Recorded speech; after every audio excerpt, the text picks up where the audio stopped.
Hello and welcome back to our KSP Career, and in today's episode we are launching the Minmus Science lander that's also supposed to be docking with the space station in the orbit around Minmus, and our flight today consists of Alex, Mirod and Genshin Kerman. So those three brave Kerbals will be going on the trip to Minmus. Crewed mission, of course, and we will be gathering a metric load of science data.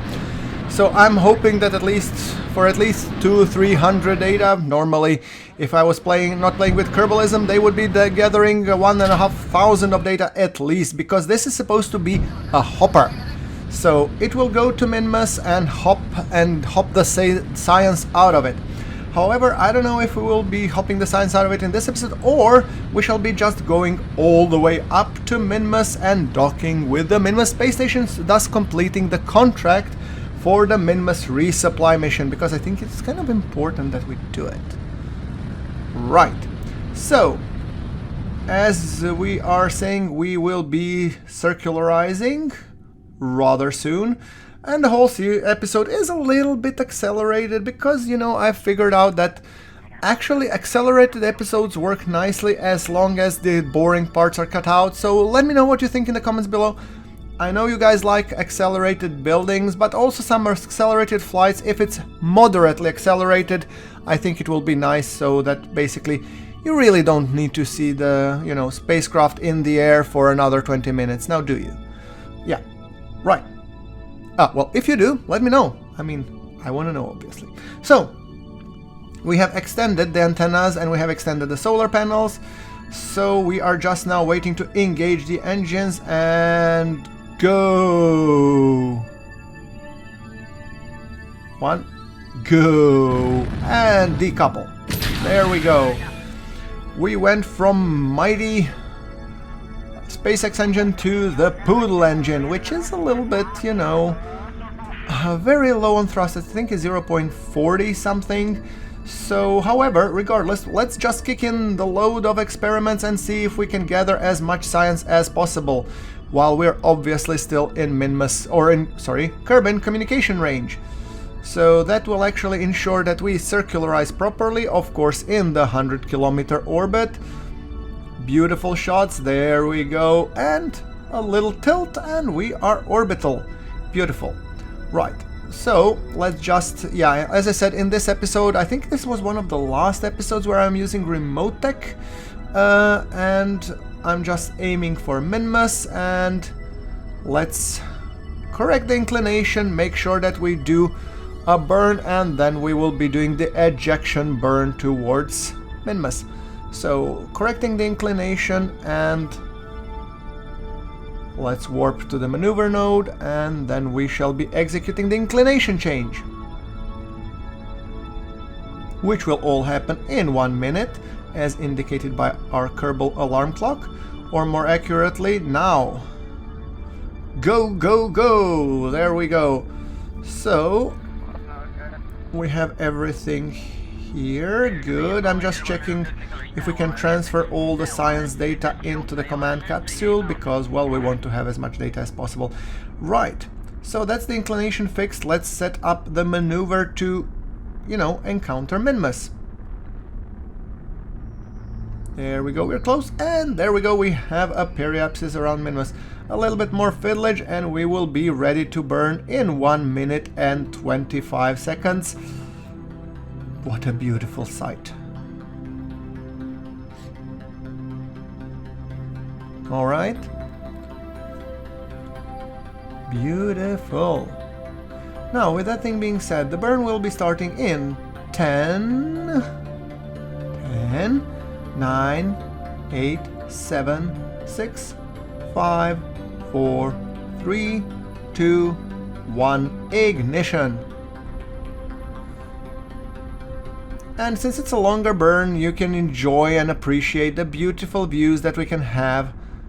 You know, that capsule is just gorgeous, actually. I really like the, you know, the Crew Dragon. Or at least the way it's made here in KSP. Alright, we are almost halfway through the burn, and as you can tell, everything is slightly accelerated. Our Alex and Mirror and everybody else is just dancing pretty quickly, you know. Ding, ding, ding. 300 meters per second to burn, and there was a problem with something. I don't know what exactly. However, I have uninstalled the O-Scrap, so there are no longer those crazy failures. Here we go, and now we just need some small tweaks and off we go. Right. Let's hop over and see the departure shot from Kerbin. Bye-bye, Kerbin. It will be a while. We are coming back, but we'll be enjoying Minmus for some time to come. I really appreciate and like how the Kerbin looks with this, you know, visual enhancements, Eve and whatnot. It's really a beautiful planet. I really hope that at least in the KSP 2 the game will be looking equally impressive. I mean, I'm pretty sure it should, but well, you never know. Modders are an amazing community. After all, they provide some visual enhancements, well, and give this game a much needed longevity. Alright. So, we have our encounter with Minmus, but we need to correct it a little bit. We need to correct the inclination, obviously, and for that I've set the target for the space station. I want to be coming into the roughly the same inclination, so the descending node is not nose, is 9.6. And then we want to be pointing the craft prograde and executing the burn when we actually need to. So,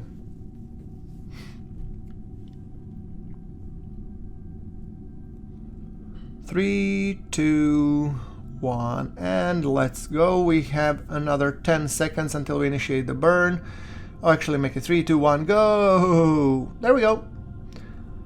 So the next step is actually an orbital insertion burn to make sure that we are in the orbit around Minmus, and following that we shall be going for the docking with the Minmus space station.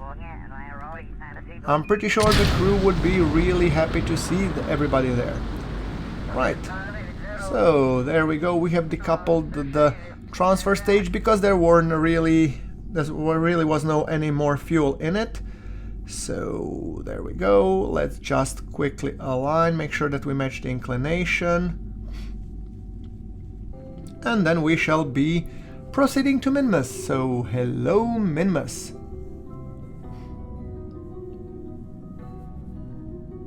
There it comes, all green and minty. Beautiful, isn't it?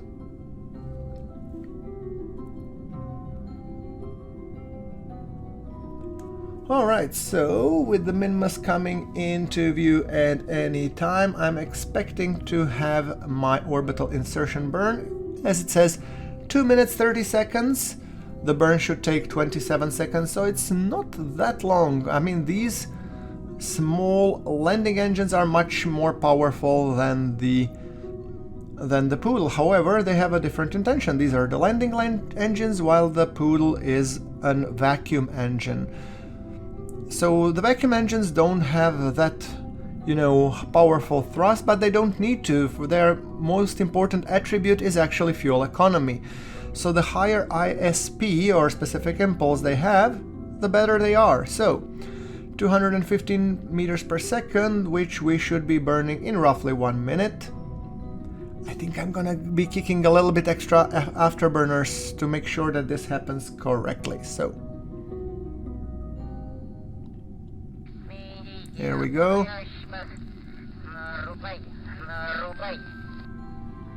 10, 9, 8, 7, 6, 5, 4, 3, 2, 1, and ignition.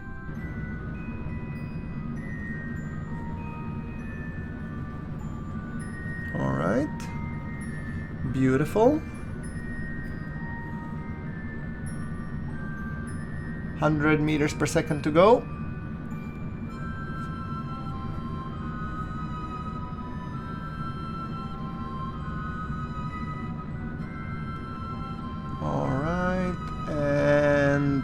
there we go. A few tiny corrections and we should be hopefully well aligned with the Minmus orbital station. And now we're just fixing up for the encounter, and then we shall be doing the rendezvous. So I'm just trying to fix up a good deceleration burn to ensure the proper encounter. I think that should be golden. So, after the burn, and we are now proceeding to encounter and dock, I'm gonna be packing all of my experiments because I want to make sure that we don't ram into something. So let's open the nose cone and command from here, and then we are going for the docking. Alright, there we go. Our target relative velocity is 18.5 meters per second, and we are aligned to encounter it because you can tell by the yellow and the pink marker on my nav ball are aligned. And here I'm gonna just bring Navy Fish docking indicator. It's a mod which I really love playing with. It's so simple and intuitive.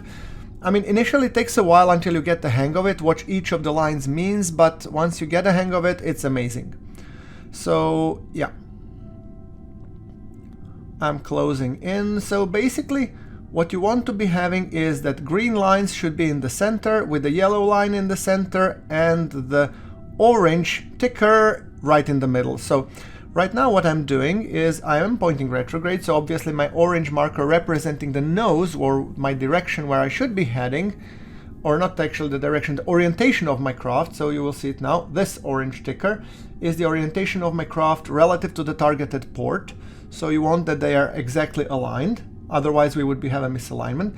The yellow ticker is my velocity towards the target, and the green markers are actually how much translation I need to be doing in order to match exact configuration. So as you can see, now I will become perfectly aligned, and the small orange ticker at the top is the rotation of the aircraft. So look at this. This is a beautiful docking shot with Kerbin and Moon in the background.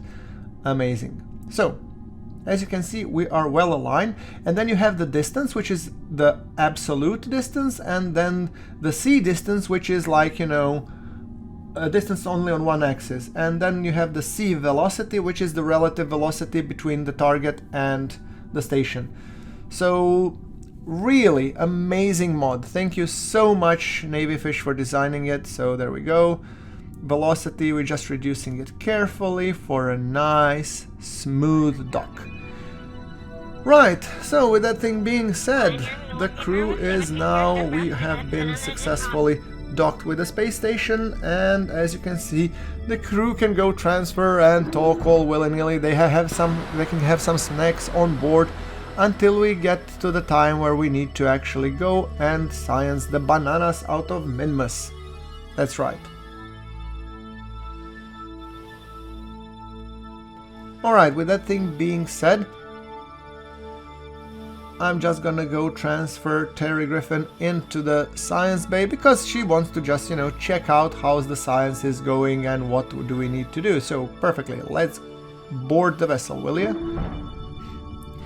So now the Kerbals are enjoying a beautiful get-together, and I'm just making sure that I'm leveling up the crew, at least the ones that I can. So, I mean, especially the scientists, because, well, some science can have, so, and I'm now just trying to toggle the lab, add transfer experiments and whatnot. There we go.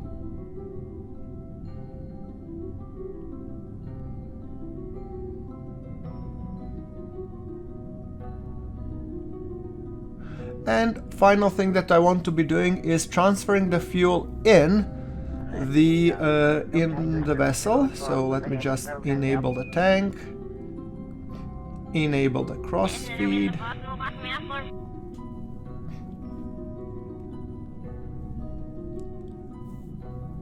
alright, and now I want to be transferring the fuel from this tank into this tank. So let's press in, and there we go. So as you can tell, we can refuel our small lander and then basically go grab some science, come back, and once again refuel and grab some more science. So this is why I say we will be gathering a lot of the science experiments. However, we'll be doing that in the next episode. Until then, smash that like button, let me know how you like the series so far, and of course press subscribe if you have been, so you don't miss out on the next episode. But that's it. Thank you very much for watching. I'm GrunfWorks and I'll see you in the next one.